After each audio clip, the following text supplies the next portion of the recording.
Hi and welcome to ORF. In this video, we will discuss the new national security law that was enacted by China for the Hong Kong region in June this year. So the new law has proved to be highly controversial. It can be used to target peaceful dissent and can to weaken the one country, two systems principle, which guarantees autonomy for Hong Kong.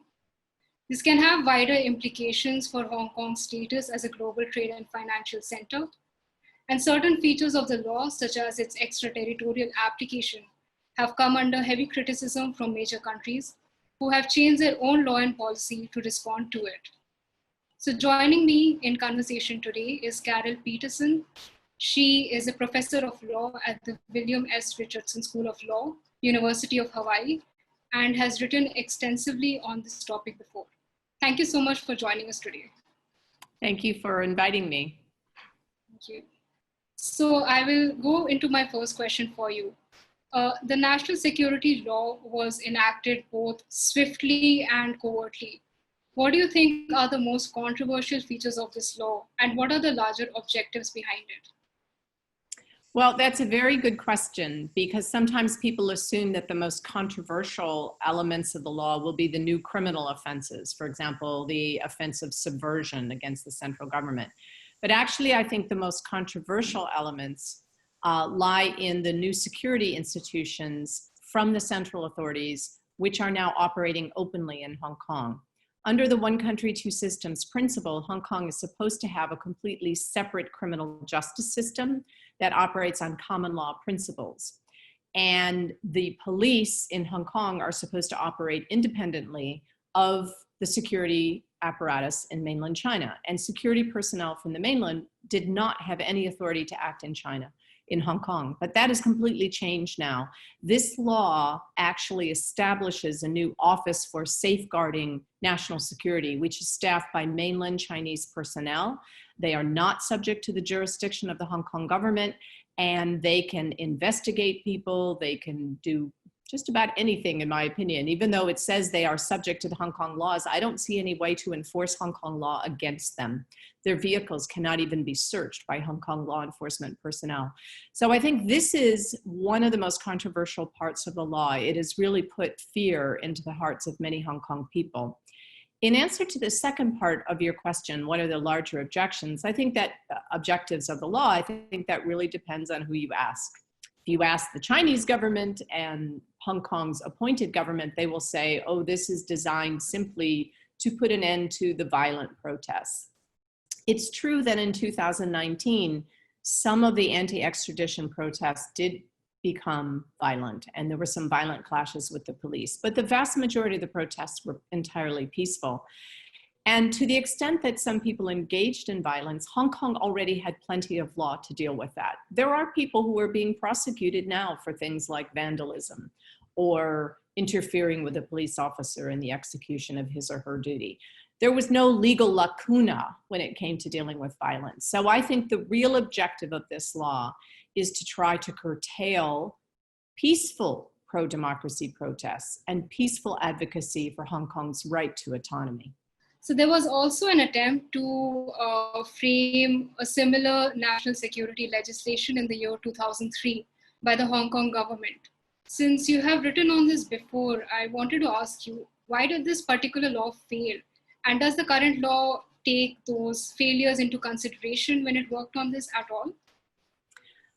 The two laws are extremely different. There's just no similarity between them at all, in my opinion. And the reason that the Hong Kong government was supposed to propose and see through national security legislation is that Article 23 of Hong Kong's Basic Law, which is its regional constitution, says that Hong Kong shall enact on its own laws protecting national security, including laws prohibiting treason, secession, sedition, subversion, that sort of thing. Some people say that the Hong Kong government never did anything. Actually, that's not entirely true. Hong Kong already had some pre-existing laws prohibiting things like treason and sedition. Hong Kong also amended its society's ordinance to give the Secretary for Security power to prohibit an organization on the ground that it was a threat to national security. And some people don't know this, but the language used in the Societies Ordinance is now borrowed from Article 23 of the Hong Kong Basic Law. And the Secretary for Security used that provision last year to prohibit this tiny political party called the Hong Kong National Party, which was advocating for independence. So it's not true that Hong Kong has not fulfilled any of the obligations in Article 23.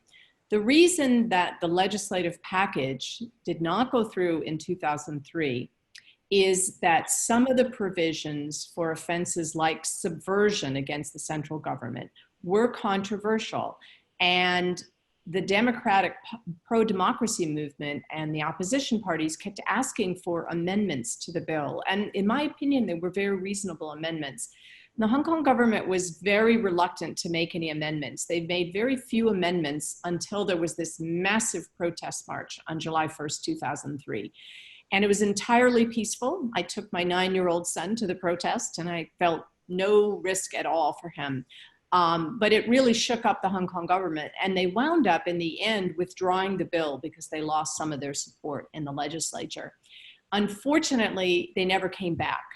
They should have come back to the legislature with an amended bill, and then we would have laws protecting national security, but drafted consistently with common law principles and complying with the International Covenant on Civil and Political Rights. And we would also have a law that was enforced entirely by local Hong Kong law enforcement and local Hong Kong courts.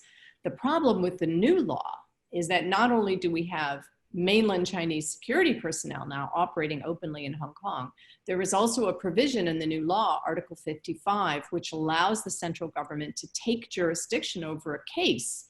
And so we don't know how often that will be used, but it's possible that some people who are accused of violating this law may actually be taken against their will to mainland China for trial.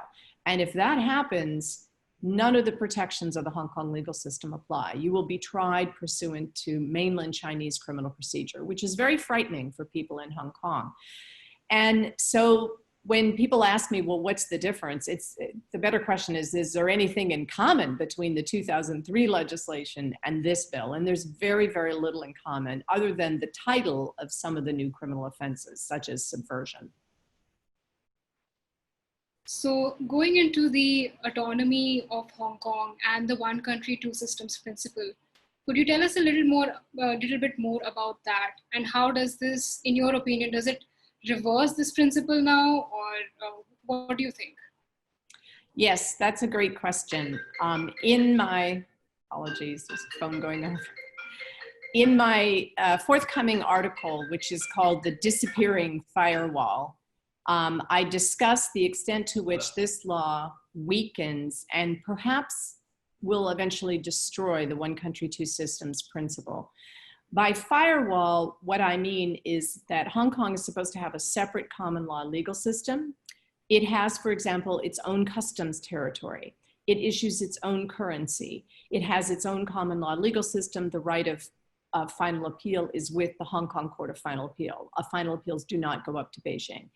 So this very separate legal system is what gave foreign governments confidence that they could treat Hong Kong as a separate entity for purposes of extradition of fugitives and also for trade purposes. So many countries have extradition agreements with Hong Kong, but do not have extradition agreements with mainland China. And now many of those countries are suspending their extradition agreements with Hong Kong because they fear that they might extradite a fugitive to Hong Kong and then find, oh my goodness, that person has been sent to mainland China for trial, which is not what we intended because we don't trust the legal system in mainland China. Similarly with trade, Hong Kong has its own membership right now in the WTO. And it has been given access by many countries to sensitive technology and certain items that would not be sent to mainland China, such as certain firearms, right? And weapons that can be used to repress communities. So a number of countries have decided we are going to stop treating Hong Kong separately from mainland China for these purposes because we don't have confidence anymore. Now, the irony is that both the Hong Kong government and the central government have reacted very angrily to these decisions, accusing Canada, for example, of violating international law when it suspended its extradition agreement with Hong Kong. I find this ironic because on one hand, Beijing always wants to insist that Hong Kong is purely an internal matter. It's a domestic affair of mainland China. And yet, when countries say, well, okay, we're going to stop treating Hong Kong like a separate jurisdiction, then they get very upset. So I always say, you know, Beijing can't have it both ways. At some point, Beijing has to decide, are we going to stop interfering with Hong Kong and allow Hong Kong to enjoy the autonomy that it was promised, in which case it can continue to enjoy this different treatment from the international community, or are they going to continue to interfere? And if at a certain point it becomes apparent that mainland China is essentially governing Hong Kong, then there is no longer justification for different treatment, which would be very sad for Hong Kong. Since you mentioned the responses of other countries to this, especially the United Kingdom and the United States, they have heavily criticized this particular law. They have expressed concerns about its extraterritorial application. So what about this law has been the most worrisome for the countries? What was the last part of your question? What about the law has been most troublesome or worrisome for the countries?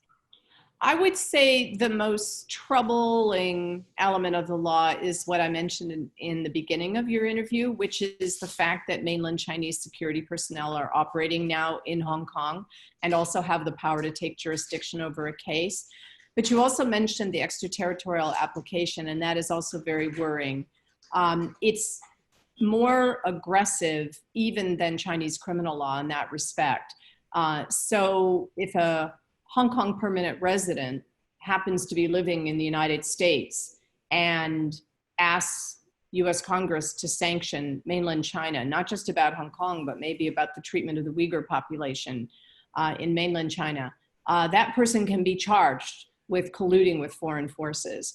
And the definition of colluding with foreign forces is very broad, but then when you add in the extraterritorial application, the fact that it can criminalize behavior anywhere in the world, even if it's not a criminal offense where the person was acting, is very worrying. And it's not just Hong Kong permanent residents who have to worry, because the way the law defines action, the law says that an act occurred in Hong Kong if it has an effect in Hong Kong. So if a person who's never been to Hong Kong successfully lobbies for sanctions in Washington, D.C., and those sanctions have an effect on Hong Kong, it's theoretically possible that that person could be accused of violating the law. Now, as long as they never go to Hong Kong or mainland China, it's unlikely that they could be arrested, but they would have to be careful about where they travel.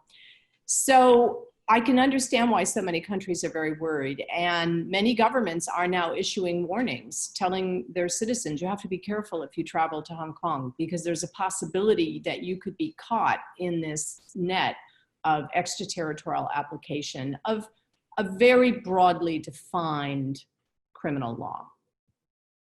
So certainly the national security law is a troubling development, not only for Hong Kong, but for other countries as well. Thank you so much, Professor, for your insights on this topic, and thank you for taking the time out to join us today. And I would also like to thank our viewers for watching this video at ORF. Thank you.